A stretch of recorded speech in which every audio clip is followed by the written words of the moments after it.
Activist Rama काणकोणकराचेर जाल्ल्या हल्ल्या प्रकरणांतले आरोपी झॅनिटो कार्दोझो सयत 8 जाणांची ज्युडिशियल कस्टडी 18 ऑक्टोबर मेरेन वाडयल्या. मजगतीं झॅनिटोच्या जामीन अर्जा विशीं सुनावणी फुडें धुकल्ल्या. सोमारा मेडचे खासा कोर्टांत सुनावणी. मजगतीं 2009 शिरदोना सदोश मनुष्यवध प्रकरणात दोशी थारायिल्ल्या झॅनिटोक दिल्ली 3 वर्सांची सक्त मजुरी हायकोर्टान कायम दवरल्या.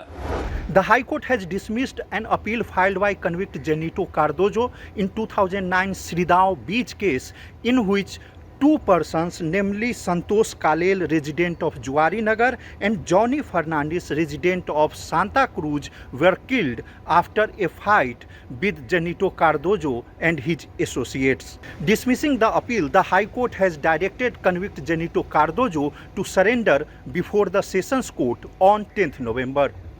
While pronouncing the judgment in the open court, the High Court questioned over the Sessions Court decision to frame charges against Genito Cardozo under Section 3042 for culpable homicide not amounting to murder for the case of two murders which was charge-sheeted by the Aga Saim police then.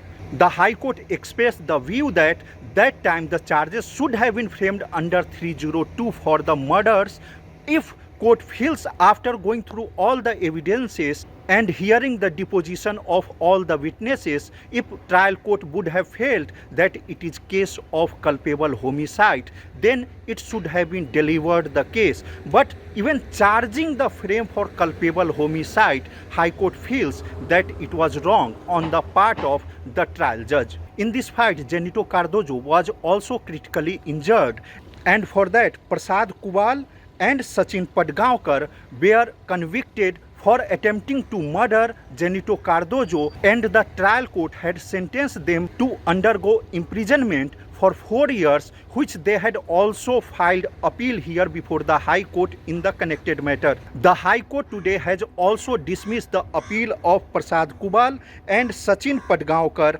and has ordered similarly to surrender before the Sessions Court on 10th November. Mukesh Kumar for Prudent.